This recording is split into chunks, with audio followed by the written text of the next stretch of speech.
that traumatized me at the same time, but also it taught me so many valuable lessons. If you didn't watch the part 1, please go to my profile. There's a part 1 regarding that, and I think it's a very nice introduction. However, if you're from the part 2, hi, I'm Anastasia, and I'm just speaking from my own personal experience. In any case, I think it traumatized me in a way that I stopped seeing myself as a better version of me, and I think it's just gonna come to the point that till the day is my end, doesn't matter in what shape I am, if I'm skinny, if I'm fat, if I'm somewhere in the middle, if I do have some kind of disabilities, anything can happen, right? Because you never can say that I will forever be like this. You never can give warranty. How do you know that? I'm always gonna see myself as a not perfect person, because it did bring in me such a dysmorphed version of me that doesn't matter when I look in the mirror, I'm always gonna see myself not good enough. That's kind of like becoming like a psychological disease that is so programmed in your mind that the only thing you can do, never can get rid of it. You can only go into the remission and still get the same flashbacks of those feelings that you had before.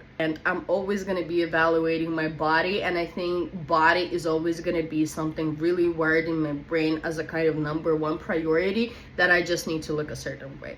So I'm going to throughout time, you kind of start looking easier at it, but at the same time, when you're looking at yourself in the mirror, you always come to the same situation that you're just judging yourself because somebody else judged you. And at the same time, I think it's also a lesson, because you do have to learn how to present yourself in front of people so it can overshadow your looks. You're just gonna become charismatic enough to give a presentation, a nice presentation to person that he would not rate you by external stuff. Because we're also living in a society, it doesn't matter if it's a job interview, it doesn't matter if you're speaking to a person, majority of the people still gonna rate you by your looks. It just kind of sucks that you have to put an extra mile to give a good impression. Maybe I'm not the person to speak about it because I did learn how to enhance my appearance. Basically, when you're meeting a person, you should put a first impression yourself first, because you're covering your insecurities. I think it's a totally valuable lesson, because that was very traumatizing. So in case if you're a person who decided that you want to bully another person because they're fat,